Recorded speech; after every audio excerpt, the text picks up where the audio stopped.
Olá, bem-vindos ao FMP Law. Mais uma vez, o nosso assunto é a reforma tributária.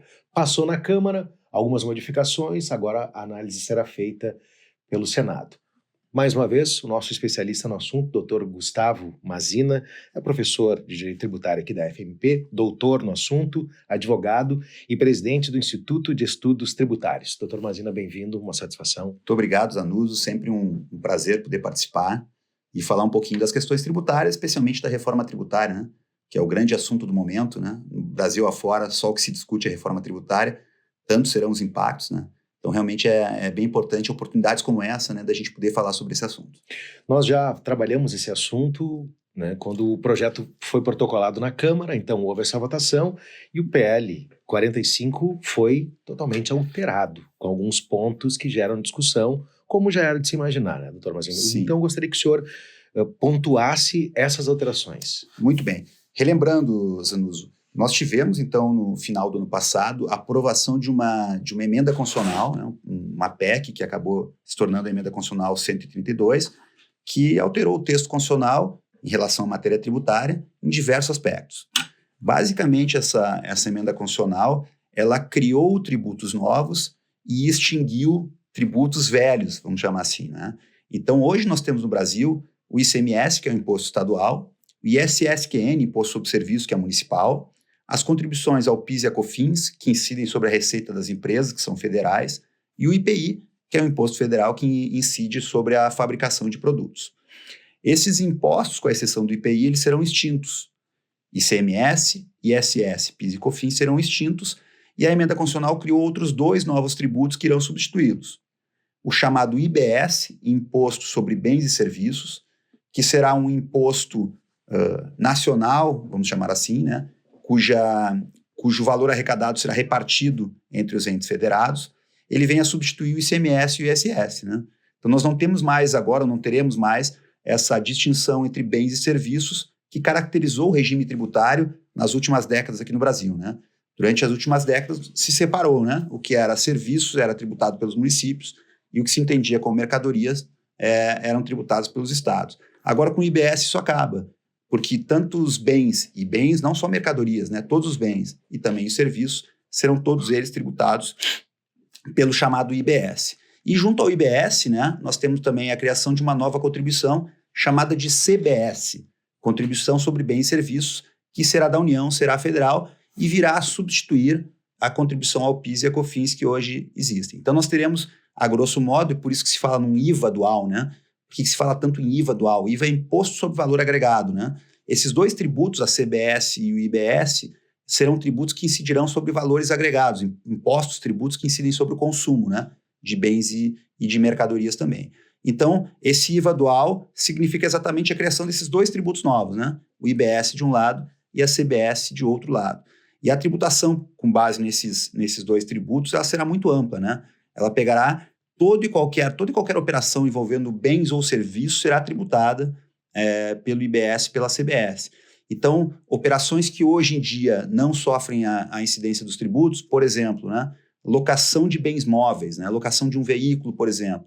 A locação de um veículo hoje ela não é nem tributada pelo ICMS, porque não envolve mercadoria, e nem tributada pelo ISS, porque não envolve a prestação de serviço. Muito tempo atrás, o Supremo Tribunal Federal entendeu que locação de bens móveis não é serviço. Então, essa é uma operação que hoje não é tributada. A partir do momento que se cria esse IVA dual, o IBS e a CBS, essa operação passará a ser tributada, porque não interessa mais se é serviço ou se é mercadoria. O que interessa é se envolve um bem. E como, obviamente, essa operação envolve, né, a alocação de um bem móvel, ela passará a ser tributada. Então, vejam, a ideia com a criação desses tributos é que se atinja uma base maior de fatos tributáveis, né? E é isso que veio a ser instituído, então, com a emenda constitucional 132. Junto a isso, está se criando também o chamado imposto seletivo. Nós poderíamos ver na sequência, esse imposto também é um imposto bastante polêmico, né? Porque o chamado imposto seletivo é um imposto que tem uma única função. Qual função? Desestimular o consumo de certos bens e de certos serviços. Os bens e serviços que se entender sejam prejudiciais à saúde ou ao meio ambiente, eles serão taxados, sobretaxados com esse chamado imposto seletivo, que servirá, então, como um desestímulo ao consumo de certos bens e serviços. Por exemplo, bebidas alcoólicas estarão sob a incidência do chamado imposto seletivo, bebidas açucaradas estarão sob a incidência do imposto seletivo, porque são prejudiciais à saúde.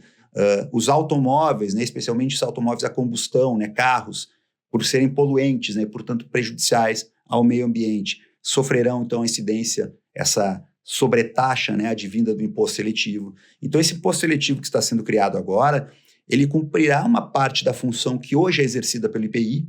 O IPI hoje ele faz isso, né? Ele sobretaxa alguns produtos com essa mesma finalidade de torná-los mais caros. Sim, não é arrecadar, é barrar. É barrar, né? Sim. E as bebidas alcoólicas, o cigarro, né, são exemplos clássicos em que o IPI ele torna mais caro o consumo, né? Essa finalidade agora será cumprida pelo imposto seletivo. Agora tem uma diferença que é muito importante em relação ao que se tem hoje, que o IPI hoje ele serve para sobretaxar alguns produtos, né? Mas, por outro lado, ele serve para desonerar outros.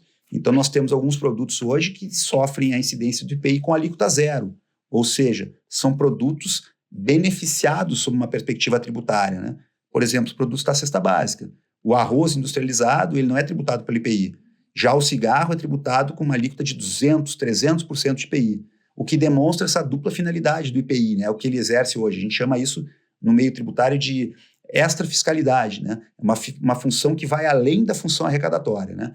Ele sobretaxa os produtos que não devem ser consumidos, por causar mal à saúde, por hipótese, e reduz a tributação dos produtos que devem ser consumidos, como os produtos da cesta básica. Já o imposto seletivo ele só vai cumprir uma das funções. Ele só servirá para sobretaxar. Ele não servirá para desonerar nenhum tributo, né? A principal finalidade é o desestímulo ao consumo. Exatamente.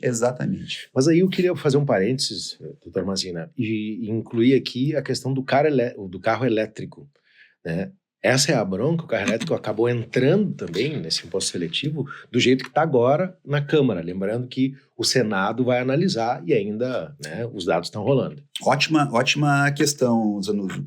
Na verdade, nós temos com a aprovação da Emenda Constitucional 132, se criaram alguns grupos de trabalho para que se estabelecesse um projeto de lei complementar que servirá a regulamentar, né, essas mudanças constitucionais, né?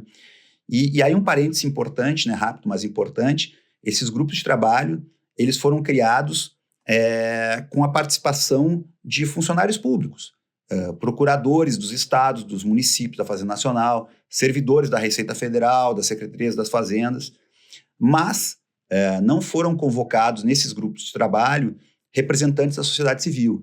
E essa é uma grande crítica que se fez, né? Teria aí, segundo alguns, e eu compartilho dessa ideia, haveria aí um déficit democrático mesmo, né? Pela falta de participação mais efetiva da sociedade civil na elaboração do projeto de lei.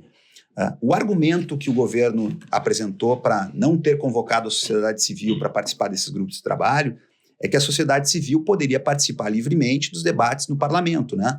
Que estão acontecendo agora, primeiro na Câmara, depois no Senado. Porém, esse argumento me parece não muito convincente, porque nós sabemos que as discussões no parlamento, tradicionalmente aqui no Brasil, elas têm sido aceleradas. Não há um debate efetivo como deveria haver, o que, na prática, acaba prejudicando essa participação da sociedade civil. Claro, a sociedade civil tem, em alguma medida, né, alguns segmentos mais, outros menos, se organizado, né, para tentar participar das discussões na Câmara, especialmente na Câmara, né, através dos seus representantes mais diretos. Então, a indústria, através dos deputados que mais a representam, assim como o setor de serviço, enfim, e aí a sociedade ela vai se movimentando para tentar participar. Mas realmente ficou um certo déficit de participação na criação do projeto de lei. Mas aí eu vou, mais uma vez, interromper o senhor para provocar o público a assistir uma sessão da Câmara dos Deputados. É uma piada em alguns momentos, porque esse espaço de debate é uma fala que se faz, basicamente. Não se resolve ali, se resolve nos gabinetes a portas fechadas. Né? Exatamente. Nós vimos esse projeto, o PLP 68, que é o projeto de lei complementar que está tratando da reforma tributária. Ele foi agora, dias atrás, levado à votação na Câmara e foi aprovado com algumas modificações, mas foi aprovado em poucas horas, né? Vejam, estamos falando de uma reforma tributária que mexe com um sistema tributário importantíssimo para todo brasileiro e complexo por natureza, e foi aprovado em poucas horas, né? Então, assim, claramente há uma deficiência, há um déficit democrático no debate de questões importantes pelo legislativo brasileiro, né? E isso acaba se refletindo, inclusive, na reforma tributária. Mas a tua pergunta, Zanuzzo, anterior, ela é muito importante, relativa aos carros elétricos, né, e ao imposto seletivo, porque, de fato, esse projeto de lei que foi levado à Câmara agora, dias atrás, ele sofreu algumas modificações, né, e algumas delas têm sido bastante criticadas, né. Dá para destacar, por exemplo, a questão que tu levantaste muito bem do carro elétrico, porque o imposto seletivo de que falávamos anteriormente, que é um imposto que serve para onerar produtos, né, bens ou serviços que sejam prejudiciais à saúde ou ao meio ambiente, ele atinge desde sempre no projeto, ele atinge os carros a combustão, porque os carros a combustão eles são poluentes e, portanto, prejudicam o meio ambiente.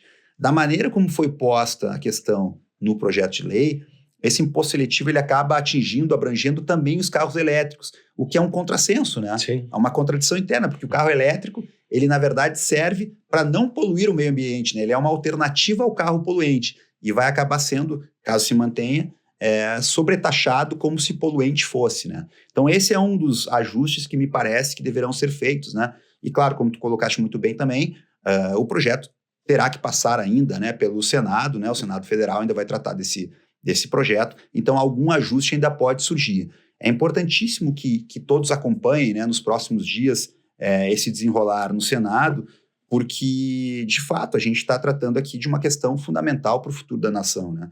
A reforma tributária é importantíssima, né? E tem questões que foram alteradas já na Câmara que são bastante relevantes também. Por exemplo, né, os medicamentos. Essa é uma preocupação grande que se tem, né? Poxa, como é que ficarão os medicamentos agora com a reforma tributária, né? Porque, obviamente, quanto maior a tributação do medicamento, mais difícil o acesso da população àquele medicamento, né? E quanto aos medicamentos, houve uma certa discussão e acabou tendo uma bifurcação. Alguns medicamentos, eles terão alíquota zero de IBS e CBS. Outros que não teriam esse benefício e, num primeiro momento, estariam sendo normalmente tributados, eles terão agora, como regra geral, para os medicamentos, uma alíquota de 60%. Eles terão uma redução na alíquota geral, né, por se tratarem de medicamentos. Então, se não é o mundo ideal, pelo menos se conseguiu aí uma diferenciação dos medicamentos em geral, né, em relação aos bens e serviços que terão uma alíquota cheia. Essa alíquota cheia, chamada alíquota de referência, isso também é muito importante que se diga. Nesse projeto de lei que foi aprovado pela Câmara, se colocou uma trava a essa alíquota, porque uma preocupação muito grande da sociedade civil é que não havia até então um limite para a alíquota desse IVA dual, do IBS da CBS, né? Então, os tributos que estão sendo criados agora incidem sobre o consumo, eles poderiam chegar a uma alíquota qualquer, porque não havia, no texto constitucional não há essa trava e no projeto, num primeiro momento, também não haveria. E essa trava agora foi colocada, né? Se estabeleceu uma trava de 26,5%, como uma ideia de limite de alíquota de referência para o IBS e para a CBS, mas isso está sendo bastante discutido, está sofrendo muita crítica e há muita pressão aqui. Porque o que diz o governo? Né? O governo ele sempre estabeleceu, essa é uma premissa que ele tem, ele sempre estabeleceu o seguinte raciocínio. Para se manter essa alíquota, não é possível se conceder mais benefícios e reduções além daquelas originalmente pensadas. Por quê? Porque quanto maior o número de benefícios, né, segmentados que se oferecer através da reforma tributária, maior terá que ser a alíquota de referência, a alíquota padrão para todos, desculpe. Isso é mais ou menos como aquele raciocínio da passagem de ônibus, né? O pessoal costuma dizer, olha, a passagem de ônibus ela é de um determinado valor, por quê?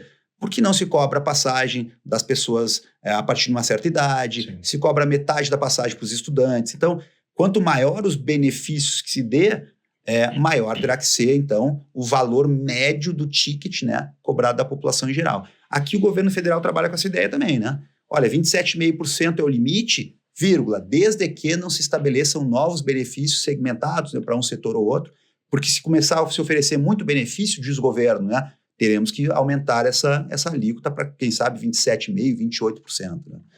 E também é importante que se diga, Zanuzzo, que essa alíquota de 26,5% já é uma alíquota altíssima, tá? Sim, quase um terço, né? É uma das alíquotas mais altas que se tem, né, em comparação com outros países, em termos de tributação sobre consumo. Então, ela já é uma alíquota alta, né? E o governo coloca pressão dizendo, olha, se eu tiver que ceder mais para algum setor, eu vou aumentar essa alíquota que vai pegar todo o resto da população, né? Então, é um jogo, né, uma briga de forças para ver se a alíquota fica estabelecida nesse patamar e não se concedem novos benefícios, ou se, eventualmente, se concedem novos benefícios, e aí o governo vai pressionar para aumentar essa alíquota. E também essa alíquota, é interessante se dizer, pelo projeto que foi aprovado, ela de tempos em tempos será revisada. Então, esse limite de 26,5%, ele irá perdurar por 5 anos. Depois de 5 anos, ele poderá ser revisado para mais ou para menos, né? Dependendo da carga tributária. Muito bem. Algo a mais, professor Mazina, a colocar? Porque esse tema é aberto ainda, né? Sim. Depois do Congresso, depois do Senado, né, quando terminar essa análise pelo Congresso, provavelmente vai ter jabuti, vai ter outras modificações, né? Sem dúvida. E provavelmente nós nos encontraremos de novo discutindo as novas mudanças que advirão desse momento. Eu só acho importante acrescentar, Zanuso, para finalizar, que também essa foi uma mudança importante, impacta a população como um todo, é que nessa última discussão na Câmara se acrescentou na cesta básica, né? E a cesta básica tem uma redução de tributação, ela tem alíquota zero, né? De IBS e de CBS, se acrescentou a carne, né? A proteína animal, ela entrou na cesta básica. Então, até então ela estava sendo tributada e agora ela deixará de ser tributada em razão disso, né? De estar sendo incluída na cesta básica. Isso me parece que é um grande avanço, né? Porque quando a gente fala de cesta básica, de tributação da cesta básica, a gente está falando muitas vezes de aumentar a dificuldade da população em geral de ter acesso a alimentos que são, enfim, fundamentais à subsistência, né? Em termos de dignidade de qualquer pessoa, né? Então, esse eu acho que foi um avanço importante. Muito bem, nós conversamos aqui com o Dr. Gustavo Mazino, professor de Direito Tributário aqui da FMP, doutor no assunto, advogado e presidente do Instituto de Estudos Tributários. Sempre uma alegria ouvi-lo. Muito obrigado. Muito obrigado, Zanudo. Sempre à disposição. Compartilhe essa edição do FMP Law. Ela é perecível, né, à medida que o Congresso não terminou a análise, o Senado, os senadores vão agora colocar a lupa sobre esse assunto.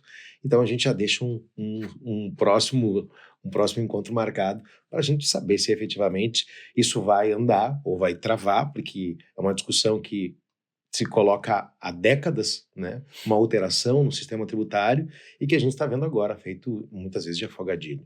Então a gente está acompanhando a FMP Law, tem essa função de a gente ir passo a passo indicando o que está certo e o que está errado, na medida do possível. Um grande abraço, muito obrigado pela audiência e até a próxima edição.